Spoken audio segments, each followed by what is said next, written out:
So hello guys, এই ভিডিওটা হতে চলেছে একটা ইভেন্টের, যেখানে আমাকে ডাকা হয়েছিল, ইনভাইট করা হয়েছিল। এখানে ফুডকা এসেছিল, আরও বিভিন্ন অনেক আর্টিস্ট এসেছিল। দেখা যাক কী কী আছে।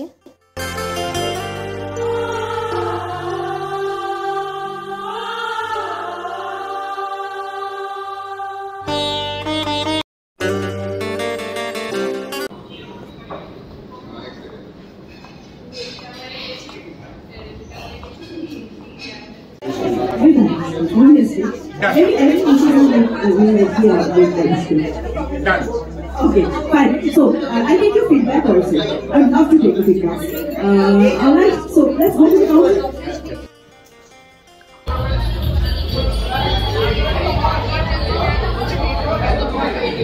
তো এখন খাবার দাবারের পালা। অনেক রকমের ভ্যারাইটি ছিল খাবারে। নন বেঙ্গলি মানে যেগুলো রাজস্থানি, মারবাড়ি, অনেক রকমের খাবার ডিশ ছিল। তোমাদের দেখাচ্ছি আমি, দেখো। তো কোয়ালিটি ঠিকঠাক ছিল, মানে 5-এ 5 দেবো না, বাট 5-এ 4 দেবো।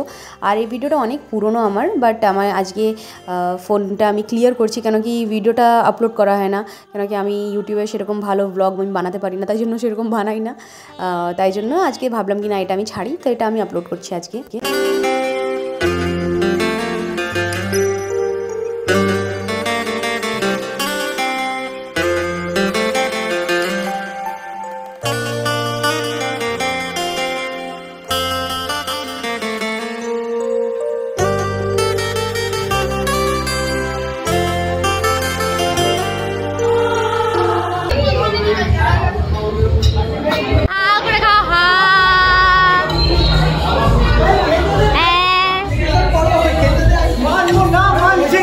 খেতে শুরু করে দিলে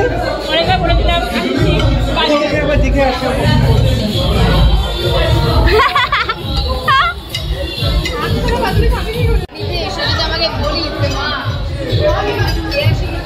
দিদি খাবার কেমন? খুব ভালো লাগে, এরকম খাবার আমি কখনো খাই। দিদান খাবার খাওয়া যাচ্ছে? ও তো ফুড ব্লগার। পুরোটা না হলেও কিছুটা তোমরা বুঝতে পেরেছো কি ইভেন্ট কী করে অর্গানাইজ হয়। তো খাবার দাবারের পরে এইখানে নাম ডাকা হচ্ছিল, মানে নাম ডাকা হচ্ছিল না, যে যাচ্ছিলো তার নাম দেখে টিক করছিল, আর কেসি পলের এই মিষ্টিটা দিচ্ছিল, আর একটা প্যাকেট দিয়েছিল। এই প্যাকেটের মধ্যে কিছু কেক বানানোর জিনিস ছিল, বিকজ এইটা অর্গানাইজ করা হয়েছিল উনস থেকে। তো এইবার বাড়ি যাওয়ার পালা। তোমরা সাবস্ক্রাইব করে দিও ভালো লাগলে, আর ফলো করে নিও। টাটা।